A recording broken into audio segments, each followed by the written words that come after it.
Welcome to the Great Guitar Giveaway in association with Crimson Guitars and the Dorset Guitar Museum. This is a Luthier's teardown of this Steve Vai Ibanez Jem70V. So we've got a 5-piece neck, maple and walnut. We've got a rosewood fretboard with this gorgeous inlay, Tree of Life inlay. We've got this quite interesting profile. Me and Ben were chatting about it earlier. He said like a shallow C profile, almost like a D. It's been designed for speed. It's a Steve Vai special, right? It is extremely thin. We usually get our students to make a neck profile that's 21mm at the 1st to 23mm at the 12th. This thing is 17 at the 1st to 20 at the 12th. It's also a very flat fretboard as well. I would estimate it's about a 20. Oh yeah, we've got a big locking nut here secured at the back. So it's, you know, this thing is like, it's built like a tank. So we've got this monkey grip handlebar here, which I rather like. My first guitar was actually an Ibanez that my granddad bought from a pawn shop in the States, and it had this. And I just thought that was so that you could just carry it to school and basically virtue signal to everyone that you play guitar. So you're worth talking to. It's also got this cavity here called a lion's claw cavity. I love all this terminology, it's brilliant. And this is designed so that you can just do epic bends and bombs. Basically, this can go right back so you can really pull the tension on those strings and just get insane sounds out of it. Seafoam green, which is always cool, regardless of what guitar it's on. We've got this kind of quite interesting profile at the back. All this cut out here, it's just, the whole thing is very shapely. Some guitars are really fun to take pictures of. I was taking a picture of the Flying V for the listing the other day, and I was saying it's kind of just like having a really attractive model in front of you. It's just easy to take pictures of. It's 24 frets. We've got double humbuckers and a single coil. It's basically just a really cool guitar, and I can't wait to make it play properly. Let's just get it on the bench and begin getting these frets out.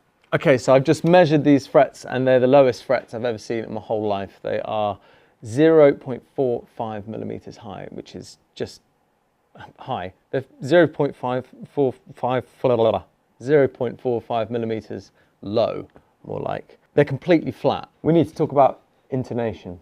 These frets have been filed down to within 0.5 millimeter of their lives. The trouble with having flat frets is that the string, when you press it down, is going to be intonating off the edge of the fret.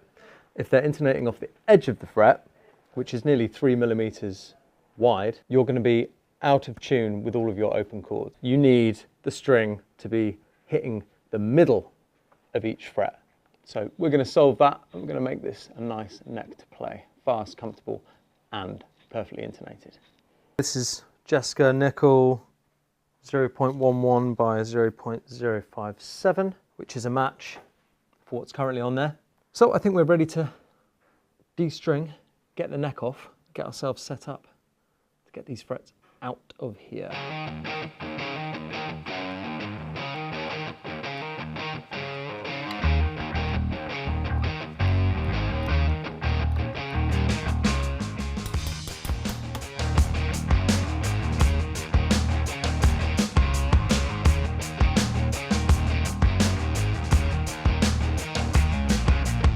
Basswood body, nice and light, you know, bit of an old favourite for mass production guitar building. Just a little thing, guys, but what I like to do is take the strap button off and very carefully screw a hook into the back.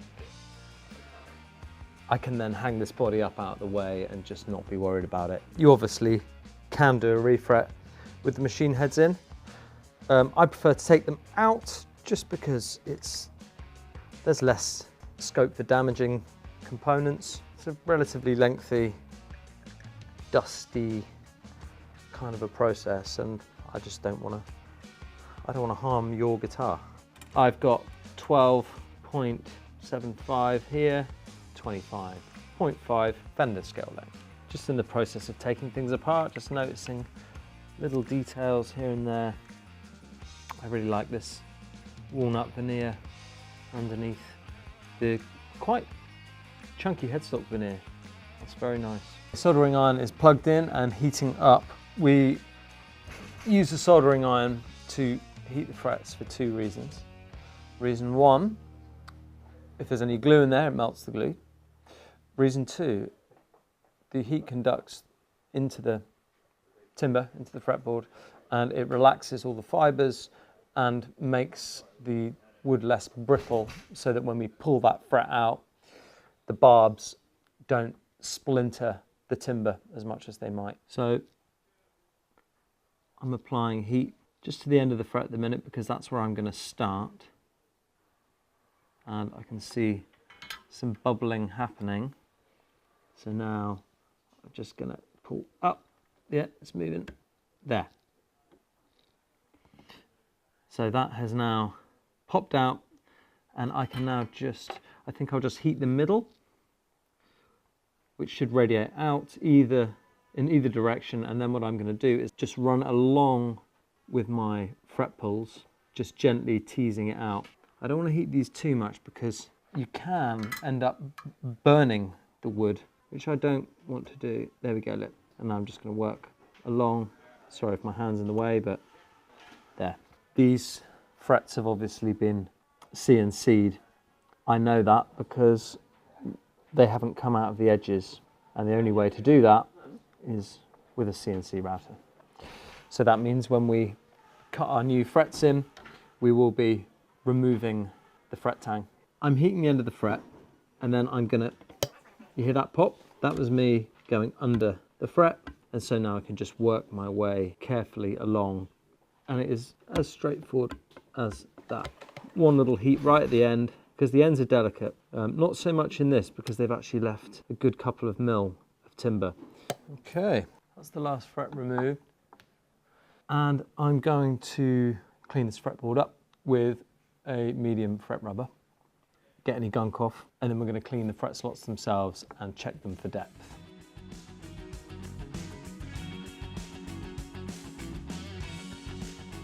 Now this may well be too small for you to see, but just here, it's just a tiny little dink. Now what I'm going to do is just get a little bit of wet paper towel, put it over the top, and using my soldering iron, I'm steaming the timber, raising the grain, expanding the fibres, and filling that little hole with expanded wood fibres. It's gone. Radiusing fret wire.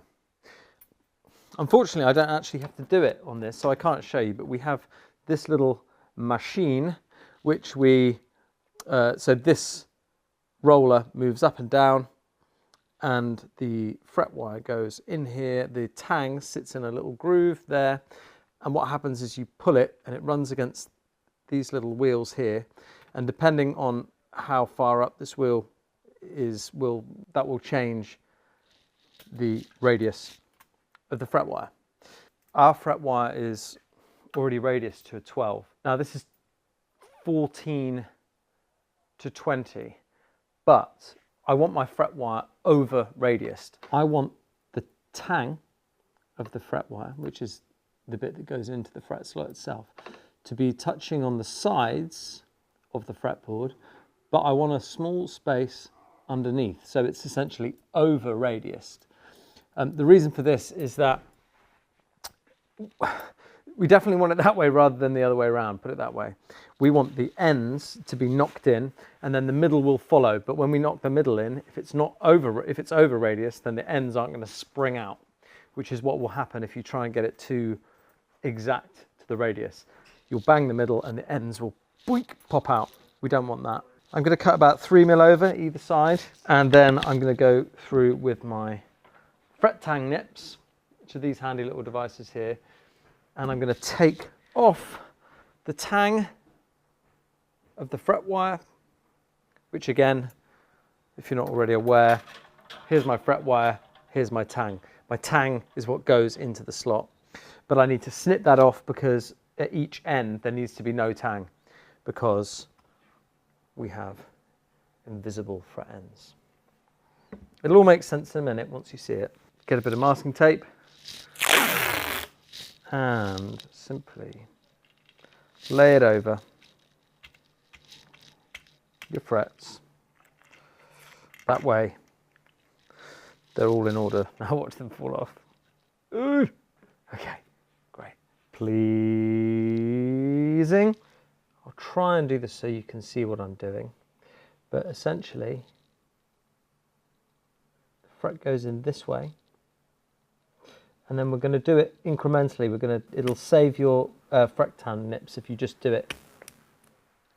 And I don't know if you can see that, but it's done a sterling job. These are fantastic. I'm not going to have to come back and file that or any of that nonsense. Just a clean cut. Beautiful. Just a couple more very small passes because we want as much tang as we can possibly get. After all, it's the tang that's keeping the thing in. So let's have another look. Yeah, that's more like it. I just snipped the corners off. So the barb is still there, but the corners are not going to snag because obviously this being a CNC route, there's a slot and then it mounds up. So it's not just like a straight up. Actually, hang on, no, maybe it is. Well, I'm not sure. Do you know what? I'm not sure. So I'm just going to cut those corners off just in case. Times 23, let's go. I also like to just pop these in the slots just to sit there whilst I do this. Otherwise you lose track and you just have to keep counting. And it's annoying. And this is supposed to be fun. We don't want it to be annoying. And I really am going in like, you know, 1.5 mil kind of increments here. These things are not cheap. So let's not ruin them.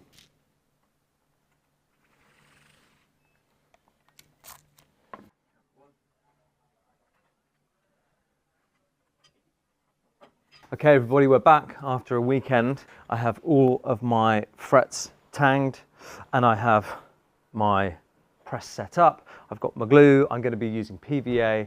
The reason I'm using PVA is because I want to fill all these slots. Well, obviously I want to glue them in for a start, but I want these slots to be full of a solid material. At the minute, you know, we've got a structural piece of timber which is doing a job which is full of slits. We want to fill everything we can up so that we've got near as damn a solid piece of timber again. So I'm going to do about 3 or 4 at a time. I'm going to rub that glue in. I'm going to then clean that off the board with a wet cloth and then press the frets, bang them in as required, clean them up again, and then I can just leave it, it's done. The benefit of that over super glue is A, super glue is very brittle and, you know, a neck is constantly moving. That glue will crack inside the slots. We don't want that. Also, super glue is messy, it's a pain to clean up, and it sets incredibly quickly. So if a fret jumps out and then it sets, you're in trouble. So there's many reasons to use PVA over super glue. I'm going to give them a little tap with a hammer. So first of all, I'm going to hit the middle. So I'm going to hold either side. Then I'm going to hit the side. I'm going to hold the side in the middle. And the same again on the other side.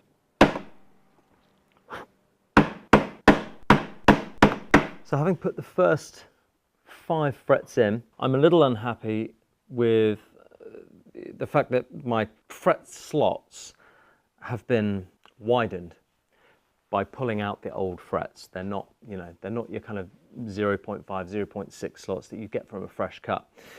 But there's a hack for this. What we're going to do is we're going to take our fret and we are just going to put it upside down and we're going to tap the fret tang with a hammer, therefore kind of compressing that tang, widening it, and along the way creating some kind of extra, essentially barbs. If you hold the fret on your bench, you won't damage the top of the fret, and we should get a lot more grab when we press that in.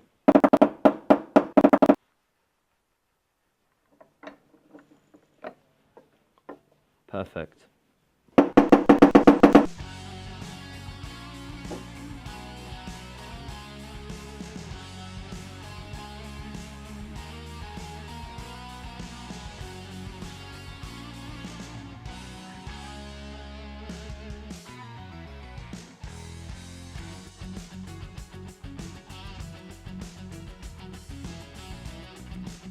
I'm going to just use the hammer for a while.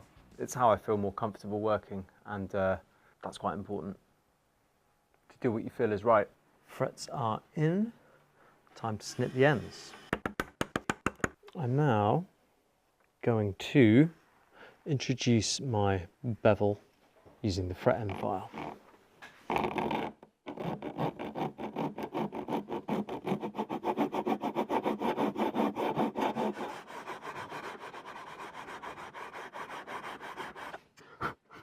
Looking real tidy and neat. So now we are looking ready to do some fret end filing.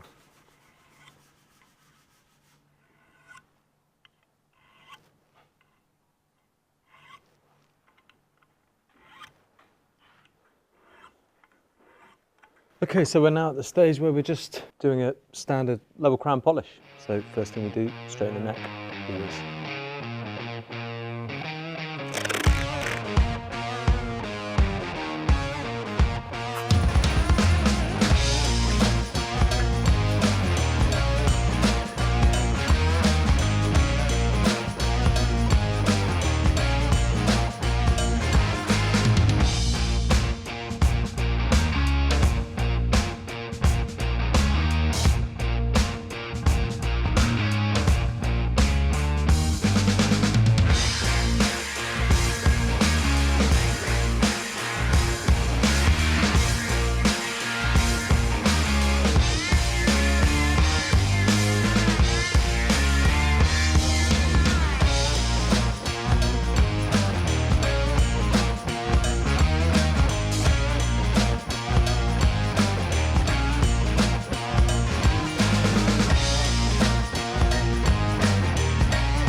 Okay guys, she is done.